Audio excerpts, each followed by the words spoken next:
see the full implementation of the Noahide laws in America, wouldn't that mean, in a practical sense, that people who quote certain passages of the Bible, the New Testament, would be arrested and imprisoned in America? Yes. You would be killed for that. Well, You could be killed for it. Could be, yes. Woo. Before I begin with this lesson, I want to start by giving all praises, honor, and glory to our power, Yahweh, Hashem, Yahweh Shai, by Hashem, Kakodash. Double honors to the apostles, the elders at Great Millstone who do well and teach well. Shalom to the hopeful elect and your Akim and your brothers pushing this word throughout the four corners of the earth with all truth and sincerity, making your calling and election sure, man. Hey, shalom, shalom. And before I read any or go any further, I actually didn't even have this precept lined up, but it's perfect for this right now. This is the book of Habakkuk, chapter 2. We could constantly read this precept, but hey, and verse 2. And the Lord answered me and said, write the vision and make it plain upon tables, that he may run that readeth it. Meaning, you're quickened. Like, oh, damn, better write. I got to get on my shit. For the vision is yet for an appointed time, but at the end it shall speak and not lie. Though it tarry, wait for it, because it will surely come and will not tarry. You see, at the end it shall speak and not lie. Brothers have been prophesying about, us, having to go through great persecution for, teaching the names of Yahweh, Yahweh Shai, which is biblical prophecy nonetheless. And this is beautiful how we're actually seeing the manifestation of how these prophecies are playing out, because this is also synonymous with what? The famine of the word, right? Because, let's get it. The book of Ezekiel, chapter 3 and verse 26, and I will make thy tongue cleave to the roof of thy mouth, that thou shalt be dumb, and shall not be to them a reprover, for they are a rebellious house. So if this does get, mandated and brought forth, well, you heard him, clear. If you're caught, teaching or reading anything from the Bible, you'll be put to death or imprisoned, right? And what that will bring is the famine of the word, and it's gonna make us act dumb. Hey, bro, don't you know all about that Bible stuff? Weren't you into all that, Bible stuff, and you're out there teaching or so on or not? And we're gonna be like, what are you talking about, bro? I don't even know what you're talking about. You're gonna be acting dumb. Like, huh? What the fuck? This dude. And it shall not be to them a reprover, for they are a rebellious house. And when that happens, you're gonna have Jacob's trouble and shit hitting the fan at the same time. You're gonna also have people inquiring about what you were teaching, but hey, you're not gonna be able to talk about it, because what? The Lord's gonna put the spirit on you, have your tongue cleave to the roof of your mouth, meaning you're not gonna say anything. And as much as you would want to, you're gonna the Lord's gonna put in your spirit to be scared, and not scared in the sense of the scriptures say fear not anything, but put in your spirit to I can't talk about it, bro. You're gonna use wisdom. You're not gonna be scared to like it. That's the word. The Lord's gonna put on you to have that wisdom. And let's actually get it. Amos 5:13. Therefore the prudent shall keep silence in that time, for it is an evil time. You see, we're gonna use wisdom. The scriptures say that let not thy left hand know what thy right hand do, or let not thy left hand know what thy right hand doeth. Slightly paraphrasing. Let's look up this word prudent. Acting with or showing care and thought for the future. Woo. Yep. You see? Oh, perfect. Right here. Prudent, an adjective, is wise, and it's capitalized. Look at that. The first word, wise. Brothers are going to use wisdom. Isaiah 33:6, for wisdom and knowledge shall be the stability of thy times. You see, we're not going to be, knowing that Esau, Edom. And then on top of that, don't the scriptures say that you got to obey the law of the land? Hey, it's illegal. I can't talk to you about it anymore, bro. Sorry. I can't. I don't know anything about the New Testament, I'm dumb on that topic, right? You could be killed for it. Could be, yes. I am going to tell you a little bit about Noahide laws. It's a very broad, very deep subject, so I will see how I can make that shorter. And I basically started exploring very deep. And I remember that time, I could not put these books down. I could not put videos down. It was like a shock that you can't overcome easy. And yeah. I basically realized that we have been so lied to on so many levels. And just speaking as a man, I feel like she's talking about Jake, bro. When Jake waking up and she stumbled upon the Israelites and she just got really engulfed into what they were teaching about. And of course, Esau Edom has these great thinking tanks.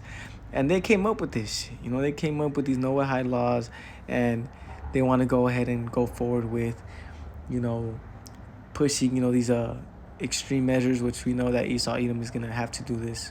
This is why they ordered all those different guillotines and so on and so forth, or those disposable coffins, because, hey, they're getting ready to really come down on us, having great wrath, how it says in the book of Revelations. But, and I'm just speaking as a man. Then what happened, we were talking with a lot of Jewish people that belong to Chabad organization and Orthodox Jews. And as we were talking to them and exploring, we found out that there is a certain plot. There is a plot against the world, plot against Christianity.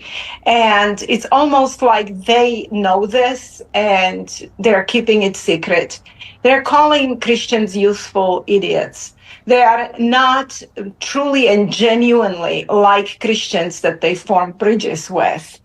They want money from Christians and support. And when I was watching one video of Jewish lawyer by name Dershowitz, he said it properly. He said that, I will support Christians. I will support their support of us. Most Christians in America, I would say mainstream Christians, especially the evangelical Christians, they have fallen for the Zionist agenda, but and they have no knowledge, I think, of what you're saying. But tell us about this plot. Does this plot end with ending? They have no knowledge about what she's saying because she's trying to, use a guilt trip, right? No, they're actually playing with you. People, the ones that truly know about the truth, they're making fun of you Christians for believing on the New Testament and quote-unquote Jesus, which we opened up with the true names of our Lord and His Son, which is Yahweh and Yahweh Shai. But that's what they're trying to do, man. Christianity, even exterminating Christians, which has happened historically and is happening now. I mean, where does this plot go, in your view? Listen, the sub-laws of the Noahide laws, for example, idolatry. Under Noahide laws, Christianity is considered idolatry. Woo! And why? Oh, yes. I can't believe it. If you worship Jesus and if you pray to Jesus, you committed idolatry under 7 Noahide laws. This is Wow. what listen, just to believe he's the Son of God is a violation of the Noahide law. I need to tell you, Mike, so you understand, sub-law is idolatry. Christianity is idolatry under Noahide laws. But then what's the punishment? Punishment is a decapitation. Woo! Come on now.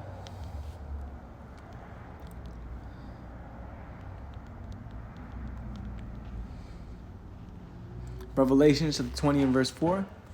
And I saw the thrones and they that sat upon them, and judgment was given unto them. And I saw the souls of them that were beheaded for the witness of Yahweh Shai, and for the word of Salakia, and for the word of the Most High, right?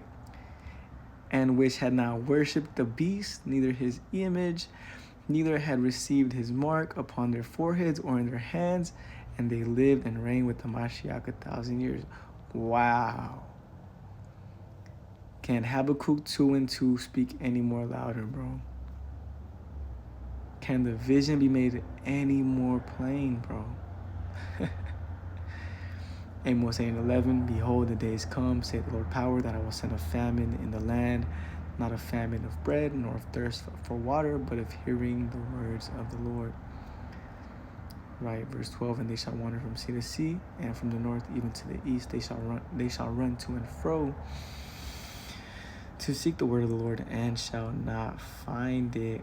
In that day shall the fair virgins and young men faint for thirst. And this is where that book, Matthew's 25th chapter, comes up, where, talking about those virgins, those wise and foolish virgins. Okay? But nonetheless, that's how you see, the famine of the word, could be brewed up, beautifully, man. The Lord is making it real evident for us brothers to be able to see these things happen. Wow. Last closing precept, Luke 21 and verse 16. And ye shall be betrayed both by parents and brethren and kinsfolks and friends. And some of you shall they cause to be put to death, and ye shall be hated of all men for my name's sake. See verse 18. Verse 18, but there shall not an hair of your head perish. In your patience possess ye your souls, man. Beautiful, man. Beautiful. Showing you, man, that the precepts, the Bible, the doctrine of the elders of Great Millstone is on point. Showing you that Revelations 19 and 10, man, the spirit of Yahweh is truly the spirit of prophecy.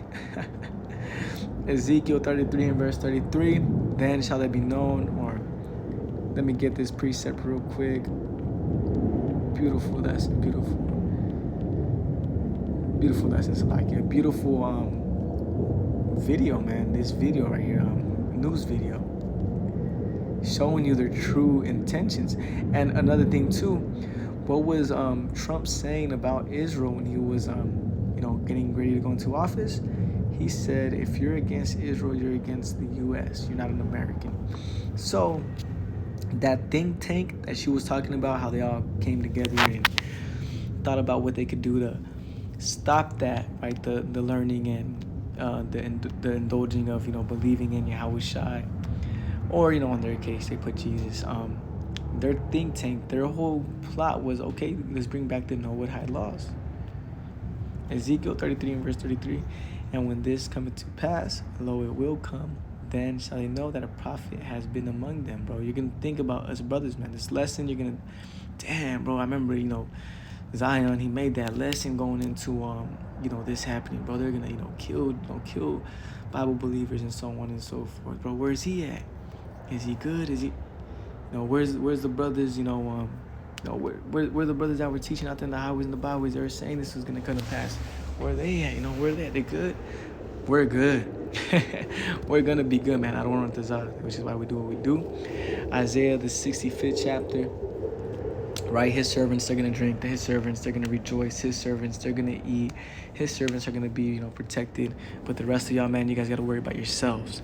Those that are settled on your leads, those that are just chilling, kicking back, you're not making it, and you gotta worry about your own selves, bro. And hey, man, Lord willing, this was edifying. Exhorting unto you, brothers, man. Hey, you're on the right path, bro.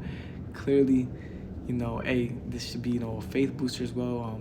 The house of David, they're gonna wax stronger and stronger, but the house of Saul weaker and weaker. This, shouldn't scare you. A decapitation. But strengthen you, man. It's like decapitated. Look how happy they are.